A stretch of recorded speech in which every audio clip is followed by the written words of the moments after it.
Hey everybody. Not that long ago, I was in Indianapolis, Indiana for a big convention called Gen Con, and while I didn't think to make a big video about the whole thing, I was real busy, chained to the Burning Wheel booth. I did want to talk a little bit about a game that I picked up while I was there. So this is a game that I know a lot of people have been interested in. Folks on Twitter and on the Discord have been telling me that it's coming out for quite some time. And when I noticed that they had a prototype version of it, I wanted to swing by the booth and pick it up. So the game in question is Shadowrun Anarchy. It's a bad boy right here. It's a prototype version of the game, so as such, it's missing a bunch of stuff. So keep in mind that while I talk about the game, it's just based on the admittedly very thin rules that are in it and what I can tell from it as it stands. It's supposed to be a narrative-based, sort of story-oriented, easy-to-learn version of Shadowrun. And until I actually dug in and read it, I thought that it was going to be its own brand new system, but it turns out it's actually based on another system. So the rules being used here come from a game called Cosmic Patrol. I guess they made a superhero role-playing game with the same rules. The rule set is called the Q system, not the letter Q, like the pool Q, or I guess Q like for a line on stage, but not Q like a lineup. Never mind. So the book itself is 48 pages long, so it's basically just like a magazine at this point. There are 2 blank pages. There were 2 ads at the back, which, okay, whatever. 15 pages of rules, 6 pre-generated PCs, 2 what are called contract briefs, which are essentially adventures. We'll talk a little about those in a second. Also, the thing that really annoyed me is that half of this book, half of the prototype, is setting. There's 16 pages almost of setting material and fluff. And I know that the people at Catalyst really like their fluff, but I don't need that for this. This is a prototype version. It's a beta test. If I don't know about the Shadowrun world, this is not a product I would be picking up. So that felt a little weird. All of that being said, the whole thing was $5. So like $7 Canadian, 7.50, something like that. So not a big deal. An expensive magazine, but whatever, no problem. Let's talk about the characters in the game. So characters in Shadowrun Anarchy have a set of attributes, just like in regular Shadowrun. So you have your normal attributes you would expect, and they grant you dice. You basically build a dice pool, same way you would with Shadowrun. Skills also add dice, so if I've got 3 in an attribute, I've got like say agility, and I've got 4 in guns, these will go together to give me a pool of 7 to begin with. And this is bog standard stuff. Any dice pool system you're used to will do this. World of Darkness, Burning Wheel, whatever. And then characters have amps, and amps are where the game literally just puts all the other Shadowrun stuff. So if you're a shaman, most of the fact that you are a shaman, so your shaman stuff comes from your amps. If you're a cyber samurai, all of it comes from amps. So your cyber gear is amps. If you're a decker, your deck is an amp. All of that stuff either changes the dice rules or allows rerolls, gives you bonus dice, stuff like that. Karma exists in the game as an advancement model, but isn't covered in the prototype version of Shadowrun Anarchy. On the character sheet, you have cues, which are little tags that are supposed to help you with your narrations. Cues are a game design component, and narrations are a game design component. Both of those, consider them in bold. And then generally your character will have 2 positive and 1 negative quality, which allows you to affect certain actions. These are what other games might call quirks or traits or whatever, like quick-witted, familiar face. They're positive and they're negative depending on what you choose, and they're going to add extra dice or give you a higher target number or penalty in certain circumstances. Weapons and armor for your gear do have stats. So weapons have range and damage. Armor has qualifying numbers that go along with it to counteract the weapons. But all the other gear in the game appears just to be narrative. It doesn't seem to have any other purpose except to allow you to narrate your character doing things with that gear, which is kind of cool. Your character's skills and specializations work essentially the same as Shadowrun. There are broad skills like firearms, and there are narrow skills like pistol, rifle, SMG. The specializations cost less to buy and are more effective at more specific things. You just add dice accordingly to your attributes based on what you're using. This is, again, real simple stuff. If you're familiar with Shadowrun at all, this is going to seem familiar. And then you have your amps that cover basically everything else in the game, but aren't freeform. It appears that the game, when it's finished, is going to have this exhaustive final list. Every single spell is its own amp, every adept power, every kind of cyber deck, every piece of cybernetic equipment. Amps are replacing the gear porn in that you're going to have a checklist. And I assume, because the game has no character creation, I assume you're going to have a certain number of points you can spend on your amps. I guess we'll have to wait and see what Charge In is like. And these amps, again, they let you bend the rules. So a cyber deck, the better it is, the more it gives you to your decking pool. It also might give you a bonus to a certain kind of decking action. So if you've got a deck that's particularly good at busting through firewalls, it'll give you a +1 on any roll to do that. Spells act as weapons in some cases. So if you're hucking a lightning bolt at someone, it has a damage code and a range. And they can act as armor, they can act as all kinds of other stuff. There's a little bit of fadiness to these amps, a little bit of sort of aspect type stuff. It makes me wonder what that exhaustive list is going to look like and how easy it's going to be to make your own amps when we get the full version of the rules. The way the game is played is, and this is going to be the big mindfuck of the whole thing. This is the thing that set me off a little bit from reading it. Everything in the game is done in turns. Everything. The whole game is in turns. Each turn, each player is allowed a narration. And a narration is like your opportunity to say what you want to happen to your character and the world around them. So you're kind of the GM for your narration, except that the game still has a GM. So reading this, my very first thought in this structure is that if you're going to play a game that has such a formalized structure, what do you need a GM for at all, right? Like, why aren't we providing each other with adversarial stuff? It feels like the game doesn't quite go far enough with this. Like, Microscope uses pretty much the same kind of turn structure, and during your turn, you're allowed to say whatever you want. And there isn't a lot of conflict resolution in that system. But in this, the GM's job is to set the scene, to be like, all right, runners, you're in a Mitsuhama garage, and the car you're trying to steal, you can see it in the back, but it's protected by, I don't know, an angry looking troll. And you turn the narration over to the first player, and it just goes around. You get your narration in turn, and then your turn is over. So it feels a little bit like, and this is a problem that I think Microscope has sometimes, where you start to get away from that collaborative aspect of the game and you're just listening to someone tell part of a story and then you're passing it along, which I guess works for some groups, might work for some games, but I'm not totally sure that it would work for me for Shadowrun in this circumstance. The GM's job is to advance the plot as per the contract brief. So if the contract brief says, here are the scenes you have to go through, the GM's job is to set those scenes and move from one scene to the other. There's a very sort of linear feel, and it's their job to roll dice for NPCs when the NPCs do something, and you just take turns going around. But what's weird is if you want to short circuit the turn order, like at all, if you want to talk, like say I'm sitting at a table with 5 other people and it's Janie's turn to describe what her troll parkour adept is doing, I am not allowed to speak. I can't interject, even in character, unless I request from the GM what's called talk time. And talk time is, okay, everyone, we're going to take a break from the turn-based narration, and everyone's just going to shoot the shit in like freeform RP, but we're not allowed to roll dice or anything during talk time. So you have to request it from the GM, or the GM can invoke it. Now, you can interrupt other players by spending plot points. I don't know. This is one of those things where on the page it seems weird and awkward, but I don't know, maybe it plays okay.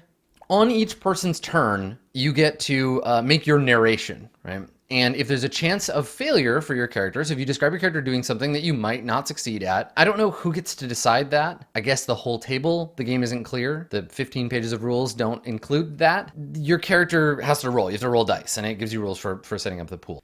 You're supposed to use your character's cues to decide how to narrate, but the cues have no mechanical effect. The cues on the character sheets in the book, and God, these are... Maybe I'm coming from a place where writing, beliefs and instincts, writing alignments for Dungeon World, maybe these things have spoiled me on how to create narrative hooks for my character. But listen, these are some exact... This is verbatim from the book on the characters. They're things like, "Aw, Drek. Ugh, not again. Sorry, bro, I'm not that kind of elf." Or "Frag off, chummer." These are supposed to help you decide how to narrate your character, and most of them are like that. Most of them are kind of, I don't know if they're bad examples, but hopefully the book will give us more concrete ways to write these. For now, It seems like a bit of a throwaway, which is weird because the whole system is named after this part of the mechanisms, right? It's called the queue system. The game gives advice to the players to say yes to fun, which, okay, I mean, everybody's fun is different, but that's a sort of guiding principle for the players, and not to narrate an overly easy or impossible way out of things, right? So that's cool. That is nice. It's nice that the game does give some concrete, specific guidance to the players to say, don't be a dirtbag and just describe yourself superheroing your way through everything, but also don't set up the next player for something that's impossible. Don't be like, the guy points a gun at your head and pulls the trigger and, oh, well, my turn's over. It talks about the plot points that you get, which on the one hand allows you to introduce some new mechanical thing to the game, like healing your PC or like a bunch of things that you would expect from fate points in Fate, like really mechanically focused things that you want to introduce into your character. But also allows you to interrupt the narration with something you want to include. So this is where you can spend a plot point and say, yes, you're climbing through the ducts and suddenly you hear some kind of spider drone pop up into the vent. You can hear it scrambling up behind you. And this is where the GM player line starts to get blurry because any player can do this. But because there is a role for the GM to provide adversarial content, it doesn't make any sense to me why a player would do that to another player. The GM will just hand out plot points, which again, kind of fiat. The GM, that's part of their job, is just give away plot points whenever. There's no guidelines in the book for when that happens. And the GM will get one plot point every time the PCs use theirs. It's kind of like Destiny points in Fantasy Flight Star Wars. The GM can spend theirs to change the turn order of narration. So if Janie is done and Jimmy is up next, I can jump over Jimmy and go straight to Mikey, and now it's Mikey's turn. And when Mikey's done, Charlene can go, and we change the order around. The GM would have to spend plot points to do that. Again, the players spend their plot points for a bunch of mechanical stuff. The main mechanisms of the game are a dice pool system. You roll a bunch of d6s, and any d6 that's a 5 or a 6 is considered a hit or a success. There's no target number you roll against. Everything is an opposed roll. So you're either rolling against another player, you're rolling against the GM. If there is a set difficulty, if there's no one actively opposing you, it's just a number of dice, like 4, 6, 8, or 10, depending on how difficult it is. You can't rely on that as a static difficulty, right? Like saying you need 2 successes, you can generally guess how well a player will do based on the pool that they have. But if you're saying I'm rolling 4 dice against your X amount of dice, there's a lot more swinginess, which I'd have to see it in play to see what it looks like. You can spend edge, which is kind of, I mean, if you've played Shadowrun, you know what edge is. Edge is sort of like your character's boost points or bennies or whatever that you can use to change successes to 4, 5, or 6 on a die to make something easier for you. Teamwork allows you to add your pools together, but I don't know how this interacts with the narrative turn order, right? Like if you're narrating, no one else is allowed to talk, so can I just say, you help me with this? The game doesn't give us much guidance around when to include other people and how that affects the mechanisms. And at any point during your narration, when you're about to make a roll, someone can spend a plot point, anybody at the table can spend a plot point to add a glitch die, which is like a special colored die.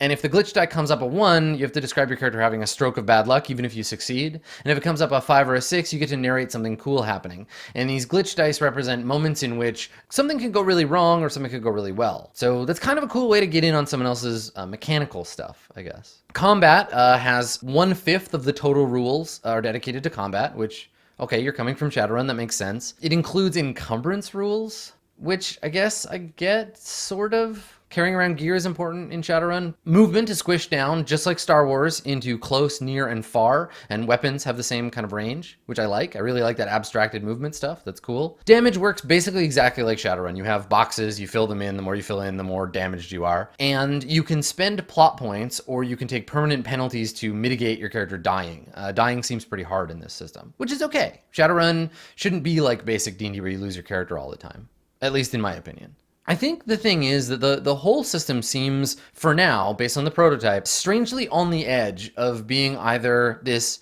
GM-less storytelling experiment or this mechanically oriented turn-based narrative RPG. I'm not really sure that the designers know exactly which direction they want to go with it. I'd love to see more commentary. There's some commentary at the beginning of the book, but for me as a designer, I'm really curious about the reasons why some of these choices were made. It's a bit of a shame about it being an adaptation of the queue system. I didn't really like Cosmic Patrol that much based on what I saw of it. It kind of just fell off my radar. I was hoping for something a little bit more uniquely designed for Shadowrun, because Shadowrun's such a nuanced universe that I expected there maybe to be a brand new system for it, but I get why you would adapt an existing system. That's fine, and hopefully they can make the mechanics work for this. Again, it had no character creation, so we can't really talk about building your own character. That's fine. And something I thought was interesting was that Anarchy as a rule set is meant to be a companion to the flagship, not a replacement. And you're supposed to be able to transfer characters from one to the other with relative ease, which seems... why? The developer commentary at the very beginning of the book, there's a little bit of it, and it points to the RPG market and the RPG universe changing, and how not everyone has time for a behemoth like 5th edition Shadowrun. So that's really cool that they're saying, like, we recognize that we're filling a gap. We're not just chasing after some, like, narrative dream. I like that. I like that they're recognizing that their game is huge, and that if you want a huge game, go play 5e. But if not, we're making this alternate version so you can still get in on the Shadowrun universe, because I know that it's really frightening to some people when they look at that, 500-page rule book. Adventures in this, and I can see how they're going to start publishing material with Anarchy content just in the back as like an aside, because a contact brief is just a collection of hooks, cues, tags, and scenes that they could attach to a regular adventure with all the normal stat blocks and maps. You could throw this in as the last 5 or 10 pages of any given Shadowrun product. We're going to see, I imagine, some dual products that's like 5e plus Anarchy content at the end if you want it as a bonus, especially since it's gonna be a lot rules lighter. But this contract brief structure, because it's like in scene 1 this has to happen, in scene 2 this has to happen, in scene 3 this has to happen, it seems really simplified and kind of railroady to me based on what we have, but we're gonna have to dig into a fuller version. I'd like to see a better fleshed out thing before I can make a call on that, because I could also see like a flowchart situation ending up in kind of more a mouse guard, or even if you've played it, Always Never Now does the sort of railroady cyberpunk thing in a way that I really like. I can't speak obviously to how it plays at the table, and if we reviewed every game based just on the book and not actual play, we would be terrible people, and we would probably not like games that we quite enjoy after having played them at the table. Burning Wheel, I'm looking at you. From here, the game overall feels a bit too structured for me. I feel like they're aiming in the right direction, but I'm put off by the whole each person takes a turn without it being supported by a lot of this is how to take your turn. But I'm going to reserve judgment on whether or not this is a good game until I get to do 2 things. First, see the finished game, and second, actually play it. Maybe I'll have a chance, maybe I won't, to play the prototype version, but from where I'm standing, I haven't written it off completely, and I'm definitely going to pick up Shadowrun Anarchy when it comes out. Whether you want to, or whether it's going to be right for your group, is going to be a whole nother matter. Maybe you can wait for a second longer video from me once we have the Anarchy in our hands. I will say this though, as my sort of closing word on the game at large. I didn't see the word NERPs appear even once in this whole book, so it's probably going to be terrible.